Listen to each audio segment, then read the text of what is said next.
Eu gostaria de convidar os irmãos que estão aqui nessa noite hoje, que abrisse a palavra do Senhor aí em 2 Reis, capítulo 2, versículo 1. A partir, sou pastor e fundador de uma igreja chamada Reobote, Sulacap e Realengo. Deus tem feito coisas grandiosas ali. Eu consigo olhar no mundo espiritual a mesma fala em que o Atos dos Apóstolos nos mostra quando Paulo e Silas chegaram em uma cidade e alguém diz: esses que alvoroçaram o mundo chegaram aqui. A igreja precisa ser relevante. Quando ela chega na geografia, primeiro ela precisa neutralizar o principado daquele lugar. E as vidas precisam ser transformadas na geografia que ela habita. É para isso que ela está ali. E Deus tem colocado, assim como aqui, lá também, essa exatidão. A gente consegue observar. Vamos lá, 2 Reis, capítulo 2, verso 1. Posso ler? Posso? Você vai ler comigo? Diz assim: quando o Senhor estava para levar Elias, esse mesmo que eu falei, aos céus, no redemoinho, Elias partiu para Gilgal. Diga assim: Gilgal, rolar. Pode fazer um culto junto comigo? Diga: Gilgal, rolar, afastar. Elias, ele havia sido acometido de um desgaste. Qual é o desgaste? Uma ameaça de uma mulher, uma potestade em Israel, casada com o rei de Israel, no qual eu falei o nome aqui agora, Acabe, e o nome dela é Jezabel. Elias havia sido ameaçado por ela. Ela disse: que o Baal, os deuses, me façam tal vergonha se amanhã a essa hora eu não estiver. É uma espécie de como foi pedido a cabeça de João Batista: se amanhã essa hora eu não tiver a cabeça de Elias sobre as minhas mãos. Elias se abateu com aquilo que falaram. Às vezes, irmãos, o que fazem não é tão significativo para nós quanto aquilo que falam da gente. Parece aquilo que falam nos ferem bastante, mas não é para se esconder. Aí começa esse processo de Elias de dizer assim: Senhor, eu quero a morte, estão pedindo a minha cabeça por aí, eu quero morrer. E o Senhor, Elias vai se isolar, vai dar uma crise de depressão em Elias, um quarto escuro, não querer viver, parar com seus sonhos, seus projetos, interromper a caminhada e a chamada ministerial no meio do caminho, sem antes ter preparado ninguém. O Senhor fala para ele: para de bobeira, Elias, come esse vinho, um anjo lá, come esse pão aí, bebe essa água aí, muito grande a tua caminhada. E ele voltou a dormir de novo, depois que o anjo deu para ele para comer. E pela segunda vez o anjo falou: Elias, acorda que o negócio é sério, tu tem muita coisa para fazer, tem muitas vidas para ganhar, tem reinos para conquistar, tu nem preparou um sucessor. E aí começa essa história no qual nós estamos olhando aqui. O Senhor falou: vai e unge a Israel o rei tal, e vai e unge o profeta Eliseu em teu lugar. A pior coisa é a gente ser tão egoísta que achar que depois da gente não vem ninguém melhor do que a gente. Eu costumo dizer que a melhor geração é quando os pais são bons, mas quando os pais conseguem projetar os filhos melhores ainda. Porque a Bíblia diz no Salmo 127 que nossos filhos são como uma flecha na mão do arqueiro. E flecha eu pego aqui atrás na minha aljava, mas eu miro ela e ela vai muito mais, porque meus pés ficam, até aqui foi o meu limite, desde que eu até aqui, mas os meus filhos irão muito mais além. Tem alguém aqui para liberar essa palavra sobre a sua casa, sobre os seus filhos? Acabei de ouvir do pastor Ednei agora, um filho se formou em advogado, né? Está já exercendo. E nossos filhos precisam ser maiores do que nós. Não é vergonha para nós, é um elogio da nossa paternidade bem-sucedida. E aqui o Senhor falou para o Elias assim: ó, vai e unge a Eliseu. Eliseu estava arando os seus bois, Elias viu ele, jogou a capa sobre ele. Todo mundo conhece, o pastor deve pregar isso aqui várias vezes, eu não quero repetir. E dali por diante, Eliseu recebeu o chamado, a escola profética de Elias. E dentro dessa caminhada todinha, ele ensinou muitas coisas, muitas coisas. A gente viu muitos milagres em que Elias mostrou para Eliseu como era a obra de Deus, como se trabalhava para Deus.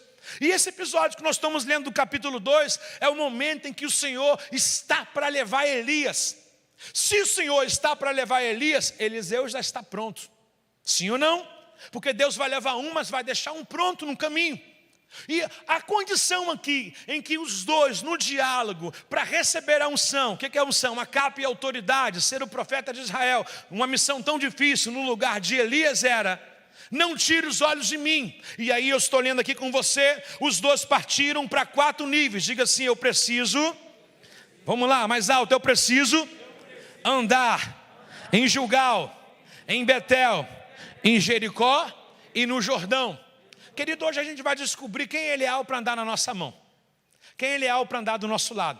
Quem é leal para andar na caminhada? Quem é leal para receber um ministério? Quem é leal para receber uma herança? Quem é leal para receber, sabe, um cargo, algo de confiança da parte de Deus, dos homens?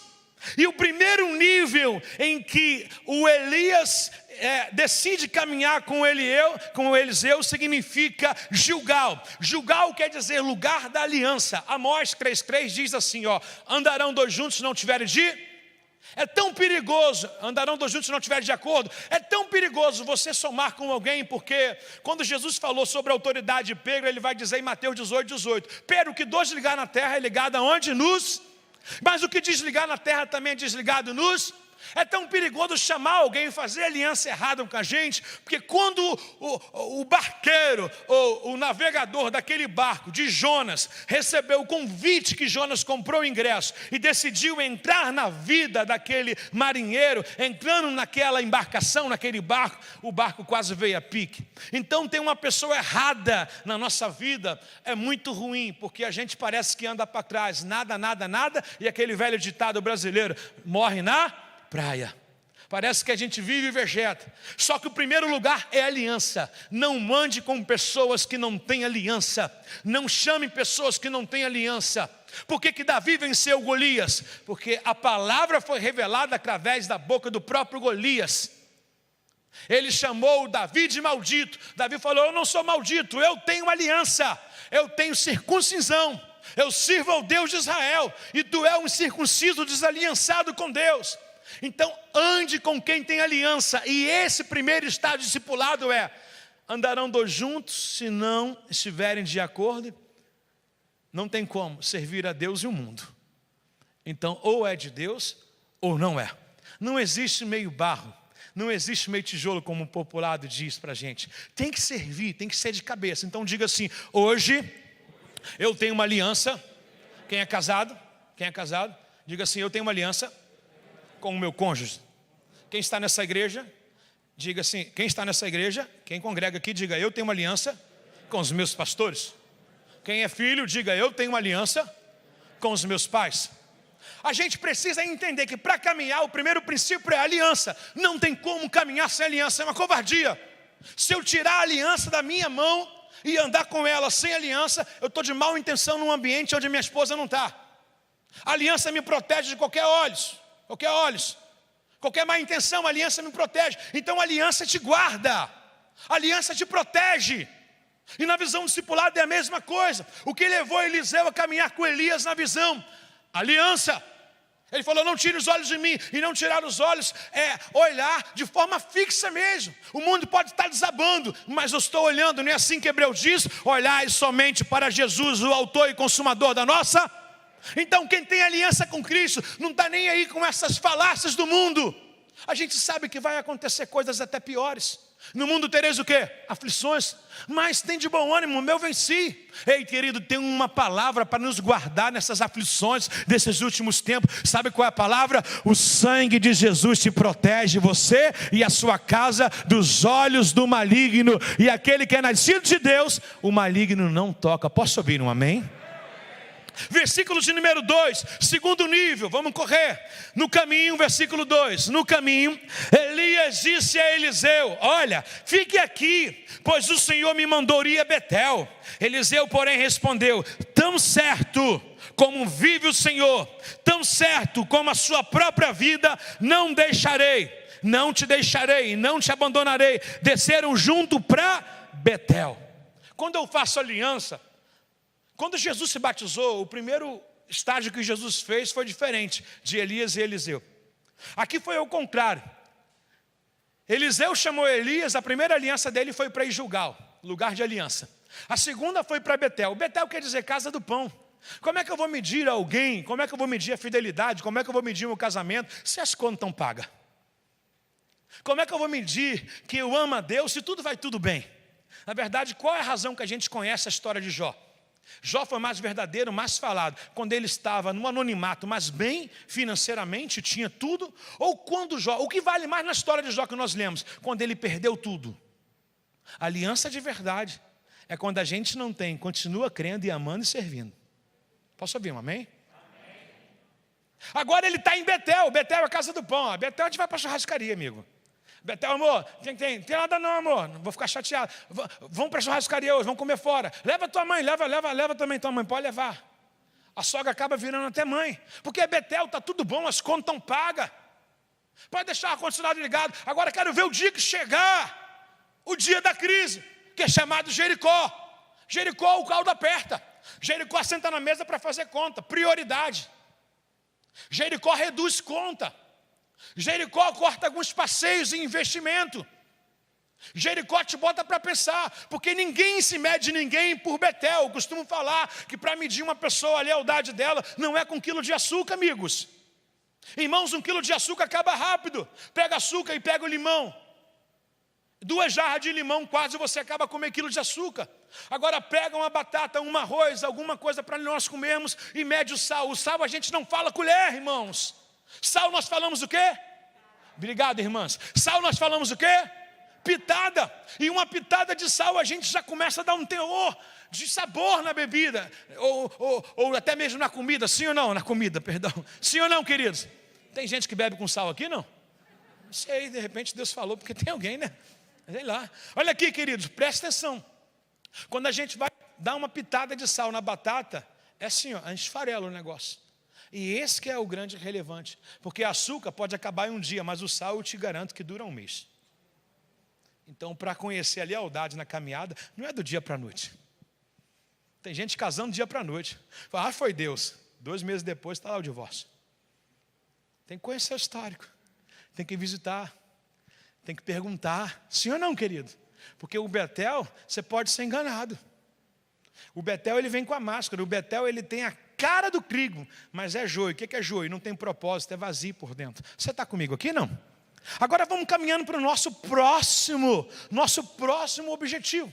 E se você reparar no verso de número 3, sempre na caminhada há um grupo de profeta que fazia parte da escola de Elias, sacerdotal, e de Eliseu, acompanhando ele. Presta atenção, só esse que a gente vai ler. O grupo de profeta de Betel foi ao encontro de Eliseu e lhe perguntou, olha, você sabe, todas as vezes ele dizia isso, você sabe que o Senhor hoje vai levar o seu mestre. E Eliseu disse, sim, eu sei, respondeu Eliseu, mas não fale mais sobre isso. Eliseu gostava. Quando Elias vai partir, ele fala, meu pai, paternidade, aliança, amava servir. Ele deitava água aos pés de Elias, Eliseu.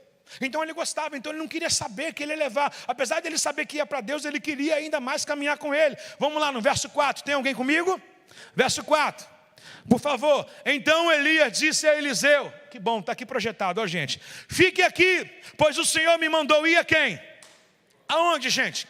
Quem conhece a história de Jericó em Números, Josué capítulo 6, versículo 26. Quando o Senhor levou Josué para destruir aquela cidade de Jericó, ele derrubou com aquelas 7 voltas, lembra?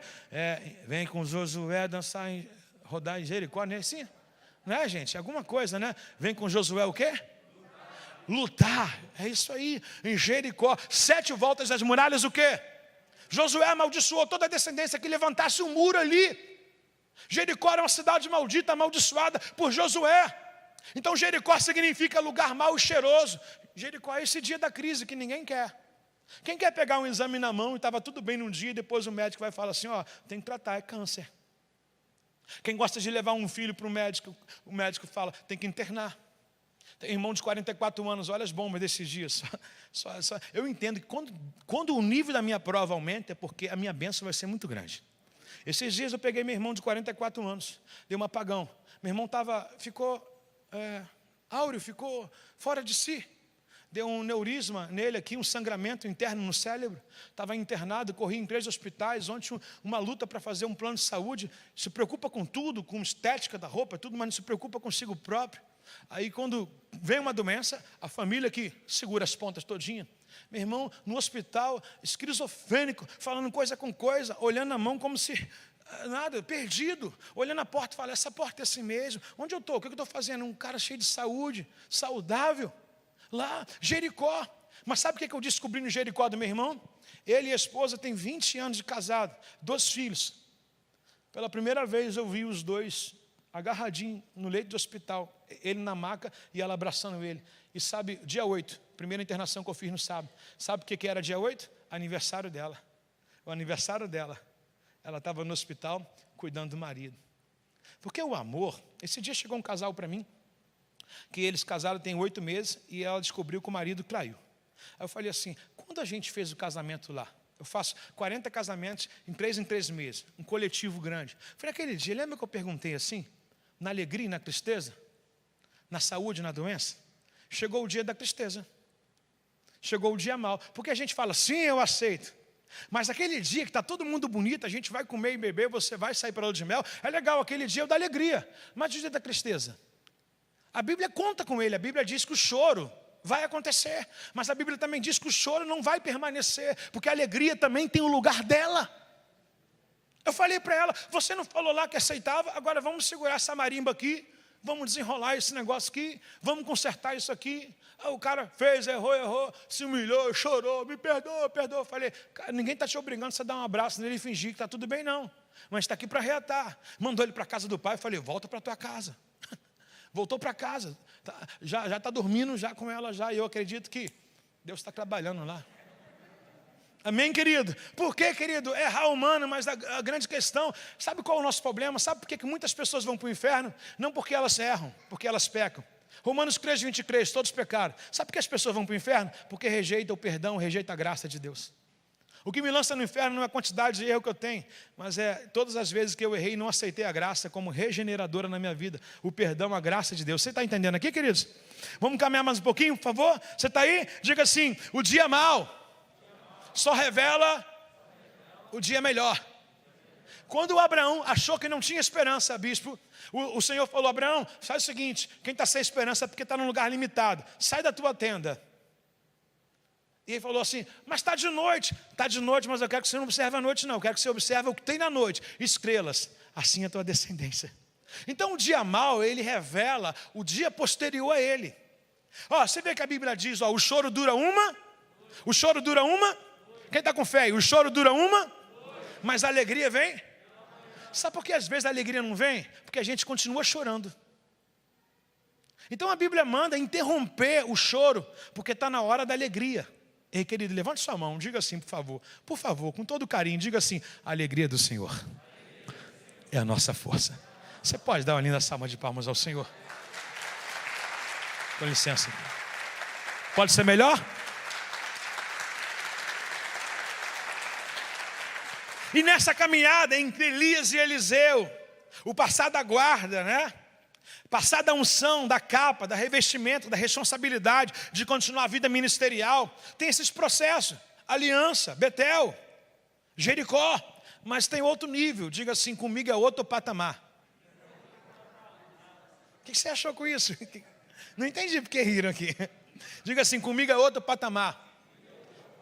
Fala para você, para ter o Espírito dentro de você. Deus não chamou você para ficar no meio das coisas. Quando a Bíblia diz, olha, é tão incrível, porque a Bíblia, no original, ela começa de trás para frente. Deus, ele faz a leitura de trás para frente. Quer ver? Ele é o alfa, ele também é ele é o princípio, mas ele também é Entenda o seguinte, que Deus escreveu o fim, ele vem da história de trás para frente. Lá em Gênesis 3,15, quando a Eva peca, Deus já falou do ventre dela. Está falando do fim. Do ventre dela vai nascer um que vai pisar na tua cabeça, vai ferir o calcanhar dele. Ei, querido, Deus não erra. Deus não erra. No projeto de Deus tem dia que você não entende. Ontem eu preguei uma mensagem e falei, querido, sabe por que Deus não avisa a gente de algumas crises? Porque se Deus avisasse a gente de algumas coisas, a gente desistiria no meio do caminho, sim ou não?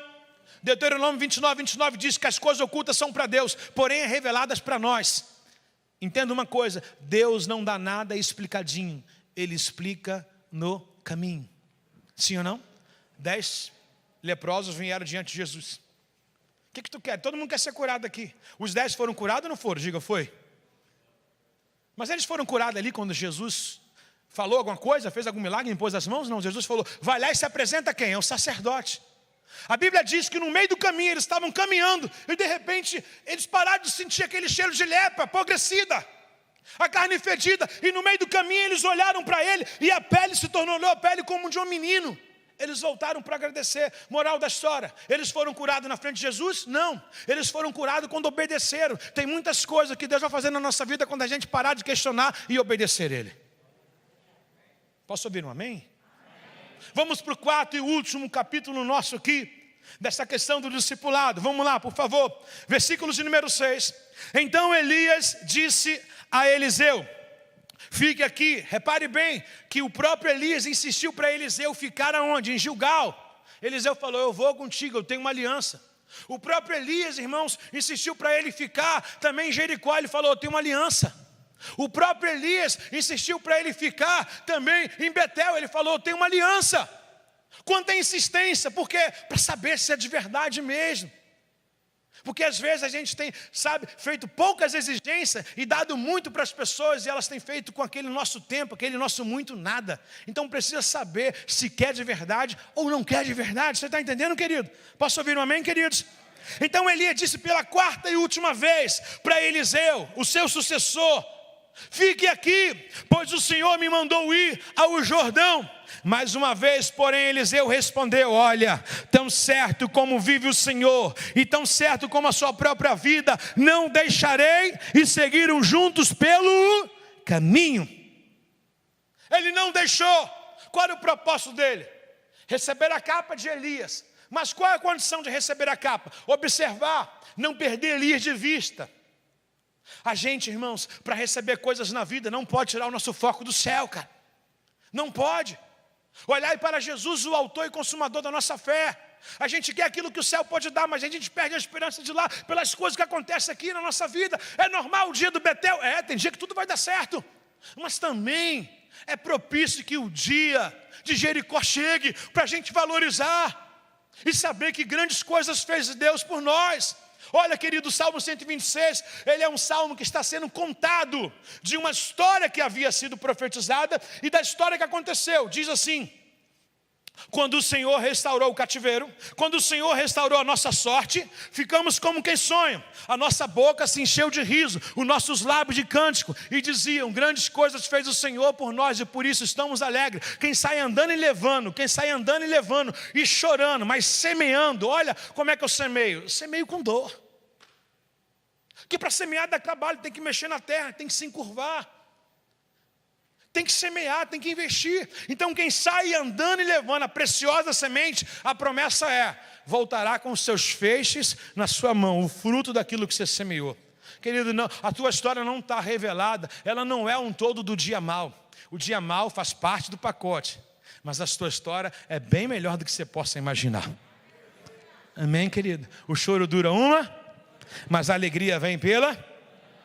Para a gente acabar aqui, versículo 7, por favor. 50 homens do grupo de profeta também foram e observaram de longe. Quando Elias e Eliseu pararam junto ao rio Jordão, Elias dobrou o seu manto, verso de número 8, e bateu nas águas no Jordão, e se abriu, e os dois atravessaram em terra o manto de Elias, aquele mesmo Jordão que na conquista da terra de Canaã, a arca da aliança foi na frente, e quando os sacerdotes pisaram no rio, pela arca, que é a presença de Deus, o rio se abriu. Agora a presença de Deus está manifesta também na vida de Elias. Ele é o profeta do Senhor. Quando ele bate com o seu manto, a sua capa, e bate no rio, o rio se abre, os dois passam em terra seca. Olha como que é bom andar na mesma visão. Olha como que é bom suportar o dia mau. Olha como que é bom não pedir divórcio por causa de uma briga, de algo que aconteceu. Olha como é que é bom não tomar decisão num calor quente, né? No dia quente, irmãos, tem gente separando por causa de coisas pequenas.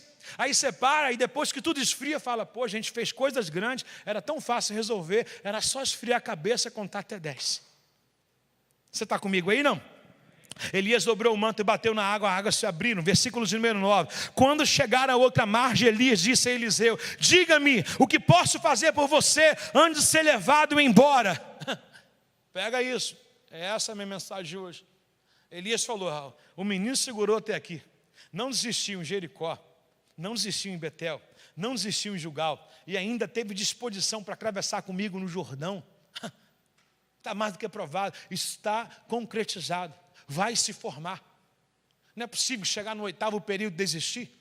Não é possível chegar até aqui, o dia 11 de fevereiro de 2021 e querer jogar tudo por alto, chutar, como diz aí o povo carioca, chutar o balde. Não, aquele que começou a boa obra na tua vida vai cumprir as promessas dele. Não, você está entendendo? Chegou no final e Elias perguntou para ele assim, para Eliseu: o que eu posso fazer por você? O Senhor está me buscando, o Senhor vai me pegar. Eliseu disse e respondeu: peço que eu receba. Você pode ler comigo? Peço que eu receba. Aonde? Peço que eu receba, beleza. Peço que eu receba e haja sobre mim uma porção dobrada do teu. Aonde está a nossa força? A alma é frágil. A alma pisou no pé, a alma grita. O corpo, então, uma dor de cabeça paralisa a gente. Aonde está a força? Segundo a ciência, somos cricotômios, corpo, alma e espírito. Aonde está a força? A Bíblia diz que Deus não deu para a gente um espírito de covardia. Aonde está a força? No espírito. Porque o nosso espírito expressa para Deus quem nós somos em Deus também. O nosso espírito se comunica com Deus com gemidos inexprimíveis ao Senhor também. A alma é a emoção, mas o espírito é a fortaleza. E por que Eliseu pediu o dobro? Aí você vai falar: Eliseu é ganancioso, soberbo, olha, quer ser maior do que o seu mestre. Não! Apenas Eliseu, por andar com Elias, ver que Elias teve um momento em que ele teve depressivo, observar que Elias teve um momento que ele pediu para morrer, observar que teve momentos que Elias queria se isolar. Eliseu fez a leitura correta. Eu quero tudo de Elias, mas aonde Elias parou, eu não quero parar. Aonde Elias desistiu, eu não quero desistir. Ei, querido, eu estou diante de uma geração que é esse espírito avantajado de Eliseu. Não vai parar. Deus nessa noite está injetando força a mais, vigor. Isaías 40:31 diz: Ele dá força ao cansado e coloca de pé o que está caído. Os que esperam no Senhor, pode levantar a tua mão para receber. Os que esperam no Senhor renovarão as suas forças, caminharão como asas, como águia, correrão e não se cansarão, caminharão e não se fatigarão. Há um renovo. Por quê? Porque os últimos dias e a última hora é chegada, e Deus não quer que nenhum dos seus filhos se perca. Você pode aplaudir o Senhor pela essa renovação, querido? Mas como é que eu recebo? Eu consigo me formar, tem alguém em faculdade aqui? Eu consigo me formar no segundo período? Eu consigo me formar no terceiro? Sabe qual é o nosso grande problema? Querer receber aquilo que já está detectado para o final, no meio da etapa. Mateus capítulo 4, Jesus foi batizado, foi levado pelo deserto, pelo Espírito Santo. Foi ou não foi, pastor? Jesus pediu alguma coisa no meio do caminho? Quem chegou no meio do caminho? Quem quer no meio do caminho come na mão do diabo. No meio do caminho chegou o diabo para ele. E aí, está com fome? No meio do caminho, nos 40 dias, quando ele teve fome. Mas quando digo no meio do caminho, é porque não era o ponto de chegada. Deus estava esperando ele lá no final. Ei, Deus está esperando quando o ciclo terminar. Não é no meio do caminho. Então não desista, porque é algo que Deus está tratando e te colocando em Gilgal, tá? De repente em Jericó, não aconteceu. Você vai atravessar o Jordão, você vai para o outro lado, e do outro lado tem uma bênção dobrada te esperando na sua direção, na sua família. Quem pode receber isso aí e comportar isso sobre a sua vida, sobre a sua casa, sobre os seus relacionamentos, sobre os seus sentimentos, sobre a sua saúde, sobre a sua vida financeira e sobre a sua vida espiritual? Se não a mais importante nessa noite, diga assim: eu recebo e tomo posse. Olha o que Elias vai dizer para Eliseu: receber isso tudo não é fácil. Não é de mão beijada, querido. Não é arriando despacho na esquina. Eu trago a pessoa amada com 7 dias. Vai lá. Depois de 7 anos volta tudo para você de novo. Porque aquilo que Deus dá, Ele não passa na cara. Aquilo que Deus dá é perpétuo para você. Você está aí comigo ou não? Filho pródigo perdeu tudo. Quando ele voltou, o papai não jogou na cara não. E ele falou assim: agora eu mereço ser um escravo, um empregado. Deus falou: não, na minha casa não tem esse negócio de ressentimento não. Aqui errou, mais importante, eu fui para o chiqueiro. Eu cuidei dos porcos, mas quando eu vi que eu era filho, eu me levantei dos porcos. Não é, gente? Você está aí comigo ou não? Versículo 10, por favor. Foi aqui? Versículo 10. Elias respondeu: o que você pediu é uma tarefa muito difícil. Diga, muito difícil. Mas quando me vir e for separado de você, receberá o que pediu, caso contrário, não será Gente, para prestar atenção, a versão é diferente, né? Esqueci. No final da caminhada ainda tem prova? Tem. Deus não quer. Quando eu era menino, eu falava como menino. Sabe aquelas coisas? Eu não vim para a igreja, o pastor não me ligou. Liga você para ele. Eu não vi, ninguém me procurou, procura você. O teu nível de maturidade é para esses dias. Quando alguém te esquece, você fala: estou aqui, viu? Porque a gente está diante de uma geração que se pisar, ai!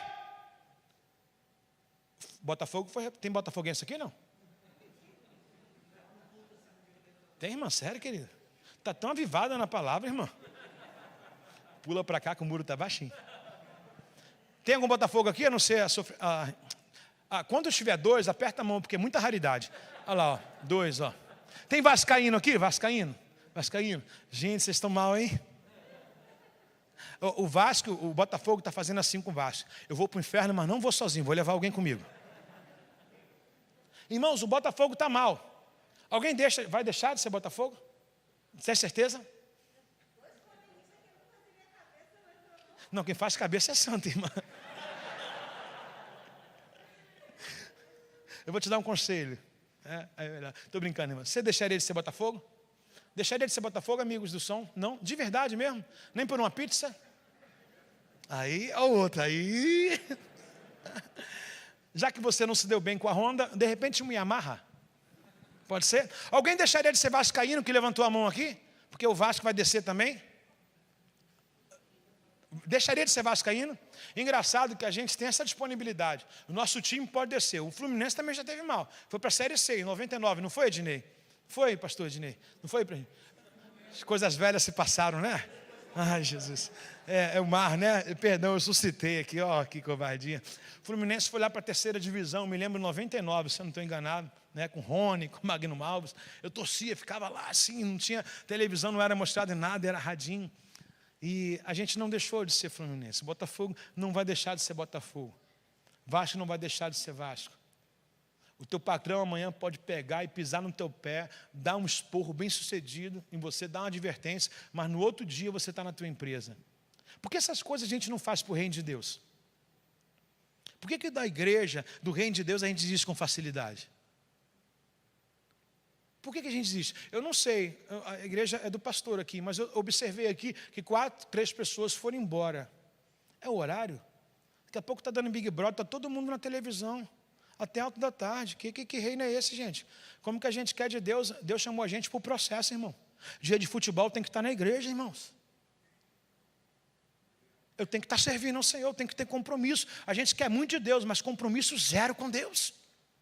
Como é que a gente tem autoridade para pedir alguma coisa para Deus? Se Deus não pode contar com a gente. Afinal de contas, pergunta para o irmão do seu lado. Quantas vidas você ganhou esse ano já? Já estamos no 2º mês. Tem 3 convidados, certamente, de repente vieram sozinho pela internet. Será que você não se incomoda não? Que dentro do seu lado tem uma cadeira vazia, tem um amigo da faculdade drogado, tem alguém pensando em divórcio, você não se incomoda em trazer ninguém? É muita cara de pau nossa, cristão, querer usufruir de Deus sozinho e não convidar para nós. A Bíblia diz no livro de Reis que tinha uma cidade sitiada, Samaria, e de repente 2 leprosos falaram assim, o rei de Samaria, Ben-Hadad, está cercando lá, e vamos lá, vamos pedir ele para comer. A única coisa que ele pode oferecer para a gente é a morte. Quando eles chegaram lá, Deus tinha promessa que tinha para soprar o rei Ben-Hadad, o exército de Samaria, da Síria, perdão, para bem longe. Quando os leprosos chegaram lá, eles pegaram despojos de todo aquele povo. Eles comeram e falavam, cara, tudo para a gente. O outro falou assim, não, cara, vamos lá e vamos contar para o rei de Israel que está tudo isso aqui. Será que você tem sido o protagonista, o prorrogador, o anunciador de boas novas? Servir a Deus é bom? Quem pode fazer assim? E por que você está servindo sozinho? Porque você não ganhou uma vida para Jesus. Cuidado, a Bíblia diz que quem quer ganhar a sua vida pode perder, mas quem arriscar pode ganhar. Você está aí, não? Posso ouvir um amém, querido? Amém. Vamos terminar? Minutos finais, vamos lá. Versículo 11. Se tem crente aí, diga amém, querido. Amém. Fica chateado não. O seu pastor é ele ali, ó. Eles lá, eu vou embora. De repente, enquanto caminhavam e conversavam, surgiu uma carruagem de... Qual é a proposta? Muito obrigado. Ai, querido. Fala mais alto, querido. Uma carruagem de... Ei, Jesus, que gostoso. Ô, gente, surgiu uma carruagem de fogo. E qual era a proposta de Eliseu? Receber a unção dobrada de Elias. Não tirar os olhos de Elias. E de repente, irmãos, não é assim que vai ser o arrebatamento? De repente, como um raio sai do ocidente, se prostra no oriente. Não vai ser assim de repente. A tua bênção também, querido, é de repente. Do dia para a noite. Você acredita que a tua bênção, Deus já deve estar preparando ela hoje para te entregar? De repente você nem esperava. Porque Deus é um Deus que surpreende. quanto eu menos imaginei. Porque, amigo, milagre é aquilo que eu não esperava e aconteceu. E milagre Deus faz. Você está comigo? Eliseu, de repente, enquanto caminhava, conversava, e surgiu uma carruagem de fogo, puxada por cavalos de fogo, e passou entre os dois, e separou Elias e Eliseu. Foi levado para o céu num redemo. Presta atenção, Eliseu viu isso e gritou: meu pai, olha a paternidade, você era como um carro, um bravo, um guerreiro de Israel, desafiou os profetas de Baal, de Azira também, e seus cavaleiros. E quando ele sumiu de vista, Eliseu rasgou a sua roupa ao meio. Repete comigo: Eliseu rasgou a sua roupa ao meio. Sabe qual é um símbolo de quebrantamento no Antigo Testamento?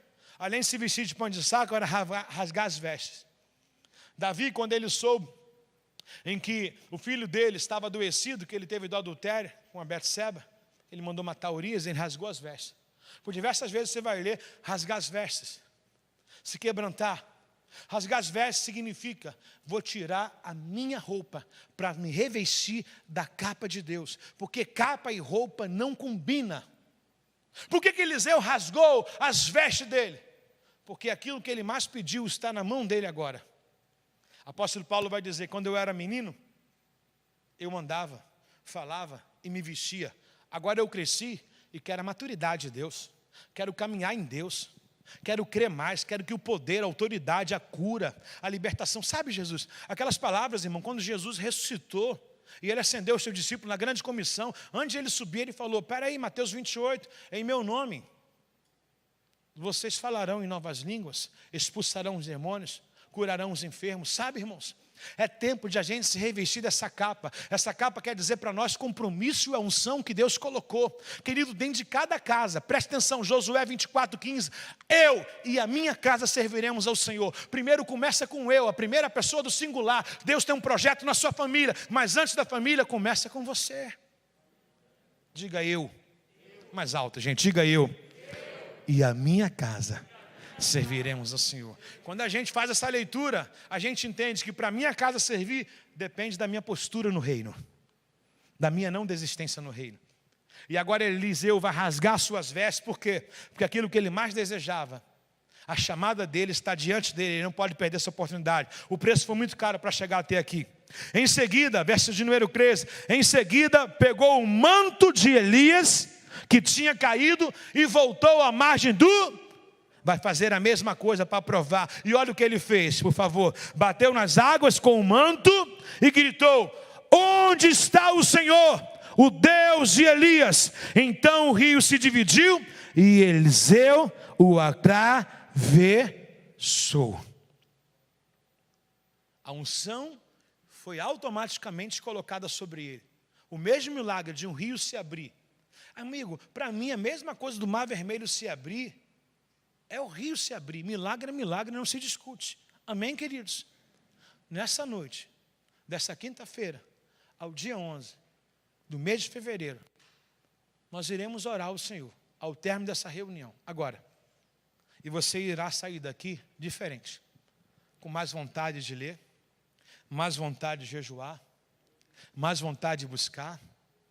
No próximo, quinta-feira, vai ter mais pelo menos 2 cadeiras cheias do seu lado. Porque aquilo que você recebeu não é só para você, é para outros. Se tem alguém aqui nessa noite que deseja uma unção dobrada, o que tem está bom, pastor, mas se puder melhorar, glória a Deus. Se você quer uma unção dobrada, do qual foi ministrado aqui, e quer ir para níveis mais profundos, ao ponto de atravessar um Jordão, fique de pé no seu lugar, é o seu sinal para Deus.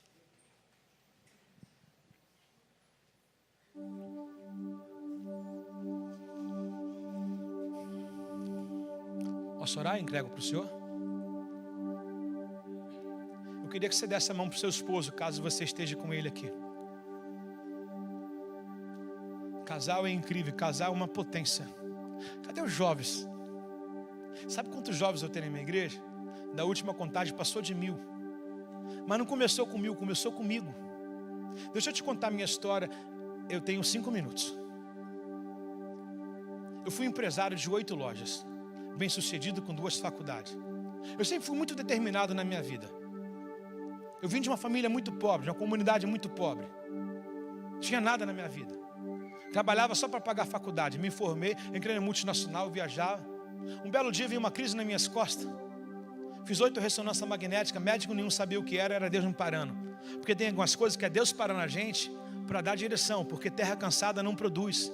Tem hora que Deus fala, descansa. Deixa que eu te mostre um caminho. Às vezes a gente fala, pô, estou parado, estou perdendo tempo. Você não está parado, você está sendo preparado. Posso repetir? Você não está parado, Deus está te preparando. Um bom corredor, competidor, quando ele quer dar um salto, um pulo, ele faz isso, minha irmã. Qual o seu nome? Giovana, Silvana, ele faz isso, ó. Para quem não entende a leitura da exposição física, fala, ah lá, já vai recuar. Não, não estou recuando. Porque eu dei um passo atrás para me dar uma impulsão. Tem alguns assuntos que Deus para a gente, que Deus tira um tapete da gente. Deuteronômio 8:3 diz assim, deixei passar fome e necessidade para conhecer e forjar o teu caráter e o teu coração. Tem algumas coisas que Deus tem acesso a gente só porque a gente perde algumas coisas. Isaías capítulo 6, no ano que morreu o rei Uzias ouviu o Senhor. Se Uzias não morrer, Isaías não viu o Senhor. Algumas coisas às vezes Deus tira da gente para ter compromisso, para chegar até a gente. 25 anos casei, fui para o retiro de jovem, fui batizado no Espírito Santo, comecei a falar em língua, comecei 1h da manhã, fui acabar 7h da manhã. Cheguei naquele retiro cheio de cachaça, bebia, ia para a igreja, bebia, cheio de prostituição. Quando eu sentia aquilo dentro de mim, aquele compromisso, aquela unção, eu falei, isso é mais gostoso do que a cerveja, isso é mais gostoso do que a prostituição, a balada. Naquele retiro eu já tinha o meu propósito. A minha esposa já estava naquele retiro junto comigo. Eu não conhecia, nos conhecemos. Deus fez grandes coisas. Casamos em meses. Estamos há 16 anos casados. 2 filhos. Abrimos uma empresa, uma loja na Vila Aliança. Está ouvindo, amigão? Vendia R$10 num dia. Você ficaria com um negócio desse, amigo? Não, ninguém fica. Sabe qual é o nosso grande problema? É querer ser igual a Adão. Adão já nasceu grande, mas a queda foi grande. A Bíblia diz, não despreze o dia das coisas pequenas, valorize ela. As coisas pequenas traz valor, traz memória. Você fala assim, ó, eu sei de onde eu saí. Abrimos uma loja de R$10. As pessoas falavam pra gente assim, aqui só vende maconha e cocaína. Perseveramos, caveirão entrava, não vendia nada, fechava a loja, ia para casa. E ó, esquece da minha coluna não, 8 ressonância magnética, sem salário da empresa, sem salário do INSS. Parece que tudo bloqueou, falando, INSS não presta, a minha empresa me abandonou. A gente quer sempre terceirizar aquilo que é nós e Deus, né? A gente quer achar culpado, né? Mas é Deus tratando. Tem dia que a gente fala assim, todo mundo me esqueceu, a minha família me esqueceu. Se José ficasse com essas crises, José não seria o José do Egito. Onde está você, meus irmãos? Onde está você, meu pai Jacó? Deus estava tratando. Deus estava levando ele para um calabouço, para a casa de Potifar, para uma prisão sem merecer, catando, forjando. O dia da tua dificuldade não é porque Deus te odeia, é porque Deus está te aperfeiçoando. Em pouco tempo, menos de um ano, abrimos uma loja no melhor ponto da comunidade ainda. Eu vou alongar aqui. Depois fomos para 3 no centro de Bangu. Uma no melhor ponto de Bangu, valia mais de milhões a loja. Depois Deus levou a gente para Niterói, São Gonçalo, Alcântara e 2 shopping centers. Por que eu estou dizendo isso? Não é questão do dinheiro, do que Deus fez na gente. Eu estou trazendo para você o projeto. Porque eu era para ter desistido, só que Deus, antes de dar a igreja para a gente, deu a empresa para a gente. A ponte da igreja acontecer era a nossa empresa. Aí você acha que foi fácil para a gente em Rehoboth, está com quase 3.000 membros, o pastor Ednei já pegou em congresso, em encontro nosso, com 50 pessoas, não já, pastor? Hoje você vê lá que eu tenho cortado a lista, 150, 200 por encontro, para ser um encontro qualificado. Mas ninguém lembra da história de Rehoboth. Quando Isaac fundou Rehoboth, havia um tempo de fome nos tempos de Isaac, filho de Abraão. E eles saíram para peregrinar, amado irmão. E acharam um poço. E aquele poço estava entulhado, ninguém queria. Mas depois que eu comecei a olhar e valorizar, todo mundo vai querer. Sabe o que incomoda as pessoas? é o nosso sucesso. Trabalhar, você trabalha em silêncio, mas desde que o teu sucesso fale no seu lugar. Tirar o poço, a água, o entulho de Ezequiel. Começou a sair água. Vieram os donos daquele lugar, os filisteus, falaram: esse poço é nosso. Isaac não queria confusão, porque quem sabe de Deus não fica em briga. Quem é de Deus, quem sabe o que Deus tem, não fica em briga. Partiram para outro poço. Chegaram em outro poço, chamaram de Sitiná. Tiraram aqueles entulhos, saíram água, e vieram os arrumadores de confusão e disseram: esse poço é nosso. Lugar de confusão, lugar de inimizade. Agora tá, para quem insiste, persiste. Eles foram para o terceiro poço. Diga assim: cheguei em Reobote. Eles foram para Reobote. Reobote tem a mesma história de Ezequiel e de Sitiná. Também estava entulhado, ninguém queria. Mas eles tiraram todo o entulho com todo carinho. Não tiveram ressentimento de brigas anteriores, de um fracasso. Não tiveram ressentimento de revolta. Tiraram o entulho e saiu água. Não vê inimigo, não vê quizumbeiro, não vê barganhador, não vê ninguém perturbar. Por quê? Água mole, pedra dura, tanto bate até que fura. Reobote, saiu água, acampou por vários dias seus animais, seus gados, e todas as famílias viveram bem. Sabe o que significa Reobote? Largueza, amplitude. Deus nos fez crescer nessa terra. Eu quero declarar para você que Reobote não é a nossa igreja. Reobote é a sua e a minha vida. Reobote é a sua casa. Reobote é o seu marido. Reobote é a sua esposa. Reobote é o seu filho. Reobote é o seu ministério. Reobote é o seu pastorado. Reobote é a sua congregação. Reobote é o seu trabalho. Reobote é a tua faculdade. Reobote é a sua saúde. Declaro Reobote, lugar amplo. Declaro Reobote, largueza, amplitude e água. Significa vida. Levante suas mãos, Pai. Te oro nessa noite, com toda a humildade, atingindo os teus céus. O Senhor é o Deus desse povo. O Senhor é o Deus dessa terra. Convoco agora em nome de Jesus, que seja rasgado toda a veste. O véu se rasgou para que nós tivemos acesso a Ti. Rasga as vestes. A veste do desânimo. Rasga as vestes da desistência.